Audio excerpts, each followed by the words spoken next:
श्री वामन पुराण 10वां अध्याय अंधक के साथ देवताओं का युद्ध और अंधक की विजय। पुलस जी बोले, तत्पश्चात वीरों के लिए भय बढ़ाने वाला समर आरंभ हो गया। 1000 नेत्रों वाले इंद्र अपने विशाल धनुष को लेकर बाणों की वर्षा करने लगे। अंधक भी अपने दीप्तिमान धनुष को लेकर बड़े वीर से मयूर पंख लगे बाणों को इंद्र पर छोड़ने लगा। वे दोनों एक दूसरे को झुके हुए पर्वों वाले स्वर्ण पंख युक्त तथा महावेगवान तीक्ष्ण बाणों से आहत कर दिए। फिर इंद्र ने क्रुद्ध होकर वज्र को अपने हाथ से घुमाकर उसे अंधक के ऊपर फेंका। नारद जी अंधक ने उसे आते देख अपने बाणों, अस्त्रों और शस्त्रों से उस पर प्रहार किया, पर अग्नि जिस प्रकार वनों, पर्वतों या वृक्षों को भस्म कर देती है, उसी प्रकार उस वज्र ने उन सभी अस्त्रों को भस्म कर डाला। तब बलवानों में श्रेष्ठ अंधक अति वेगवान वज्र को आते देखकर रथ से कूदकर बाहुबल का आश्रय लेकर पृथ्वी पर खड़ा हो गया। वह वज्र सारथी, अश्व, ध्वजा एवं कुबर के साथ रथ को भस्म कर इंद्र के पास पहुंच गया।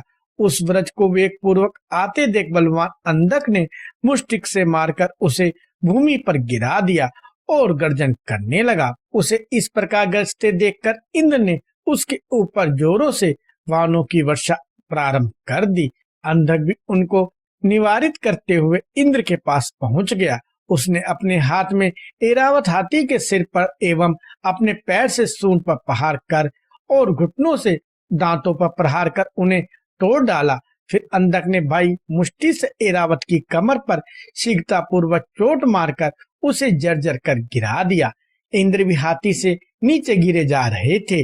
वे जट से कूदकर एवं हाथ में वज्र लेकर अमरावती में प्रविष्ट हो गए।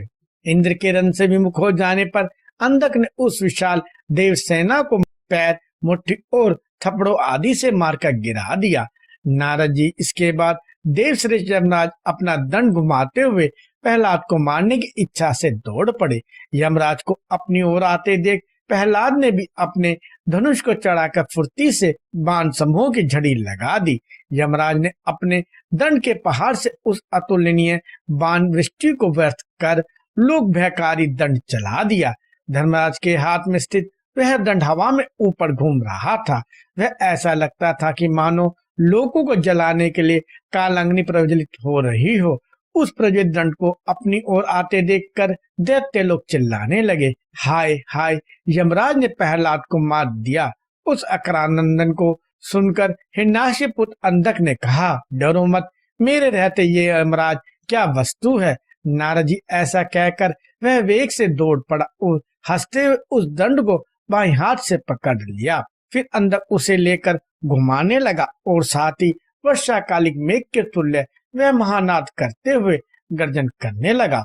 अंधक के द्वारा यम दंड से प्रहलाद को सुरक्षित देखकर दैत्यों एवं दानवों के सेना नायक प्रसन्न होकर उससे धन्यवाद देने लगे।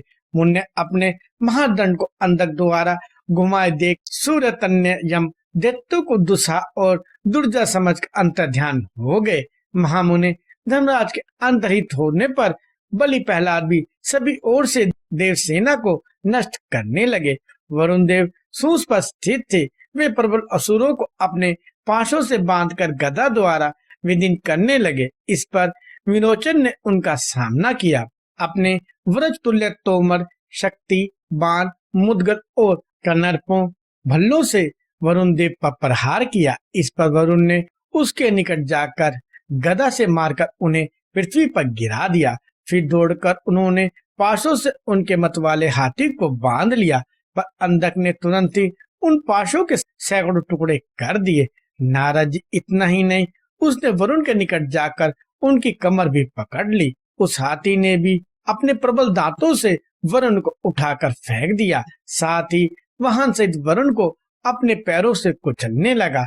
यह देख शीत किरण चंद्रमा ने हाथी के पास पहुंचकर अपने तेज नुकीले बाणों से उसके शरीर को विदीन कर दिया। चंद्रमा के बाणों से विद्ध होने पर अंधक के हाथी को अत्यधिक पीड़ा हुई। वह अपने पैरों से वरुण को तेजी से बार बार कुचलने लगा। नारद जी, वरुण देव ने भी हाथी के दोनों पैरों को दृढ़ता पूर्वक पकड़ लिया एवं अपने हाथों तथा पैरों से भूमि का स्पर्श करते हुए मस्तक उठाकर बलपूर्वक उंगलियों से उस हाथी की पूंछ पकड़ ली और सर्पराज वासुकी से विरोचन को बांधकर उसे हाथी और पिलवान के सहित उठाकर आकाश में फेंक दिया। वरुण देव द्वारा फेंका गया विरोचन आकाश से हाथी से पृथ्वी पर इस प्रकार आ गिरा जैसे सूर्य द्वारा पहले सुकेशी दैत्य का नगर अट्टालिकाओं, यंत्रों, अगलाओं एवं महलों के सहित पृथ्वी पर गिराया गया था। उसके बाद वरुण गदा और पाश लेकर दैत्यों को मारने के लिए दौड़े। अब दैत्य लोग मेघ गर्जन जैसे जोर जोर से रोने लगे। हाय हाय, राक्षस सेना के रक्षक वीर विरोचन वरुण द्वारा मारे जा रहे हैं। हे प्रहलाद, हे जम, हे कुंजम, तुम सभी अंधक के साथ आकर उन्हें बचाओ। हाय बलवान वरुण, दैत्य वीर विरोचन को वहां से चूर्ण करते हुए उन्हें पाश में बांधकर गदा से इस प्रकार मार रहे हैं जैसे अश्वमेध यज्ञ में इंद्र पशु को मारते हैं। दैत्यों के रुदन को सुनकर जम आदि प्रमुख दैत्यगण वरुण की ओर शीघ्रता से ऐसे दौड़े जैसे पतंग प्रज्वलित अग्नि की ओर दौड़ते हैं। उन दैत्यों को आया देख वरुण प्रहलाद पुत्र विरोचन को छोड़ करके पाश फैलाकर और गदा घुमाकर उन जम प्रवृत्ति शत्रु की ओर दौड़े। उन्होंने जम को पास से तार दैत्य को वृषतुल्य करतल के पहाड़ से, वृत्तासुर को पैरों से, कुजम्ब को अपने वेग से और बल नामक असुर को मुक्के से मारकर गिरा दिया। देवप्रवर वरुण द्वारा मर्दित दैत्य अपने अस्त्रों को छोड़कर दसों दिशाओं में भागने लगे। उसके बाद अंधक वरुण देव के साथ युद्ध करने के लिए बड़ी तेजी से उनके पास पहुंचा। अपनी ओर आते देख वरुण ने उस दैत्य नायक अंधक को अपने पास से बांधकर गदा से मारा, किंतु दैत्य ने उस पाश और गदा को छीनकर वरुण पर ही फेंक दिया। उस पाश और गदा को अपनी ओर आते देखकर दाक्षायणी के पुत्र वरुण शीघ्रता से समुद्र में बैठ गए। तब अंधक देव सेना का मर्दन करने लगा। उसके बाद पवन द्वारा प्रज्वलित अग्निदेव क्रोध पूर्वक असुरों की सेना को दग्ध करने लगे।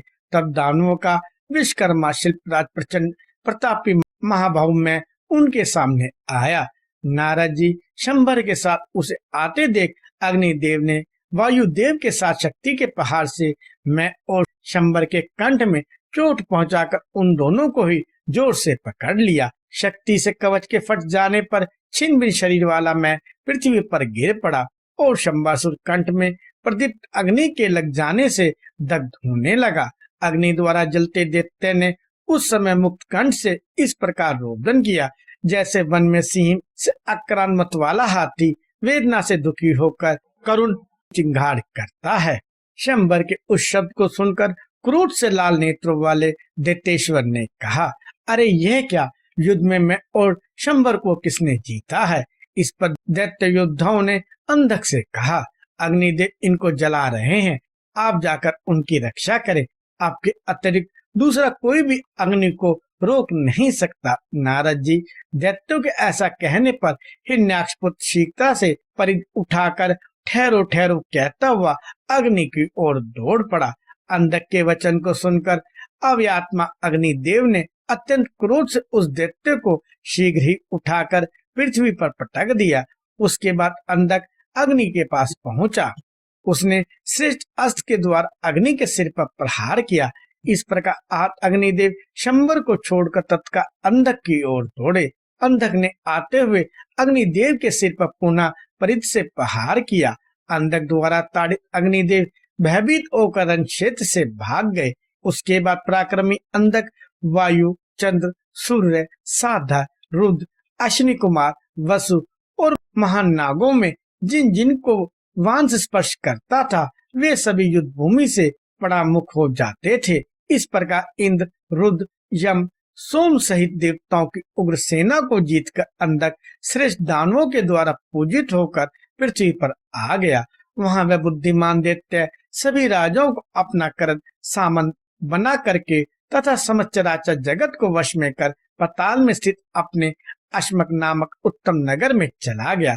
वहां उस महासुर अंधक की सेवा करने के लिए अप्सराओं के साथ सभी प्रमुख गंधर्व, विद्याधर एवं सिद्धों के समूह पाताल में आकर निवास करने लगे।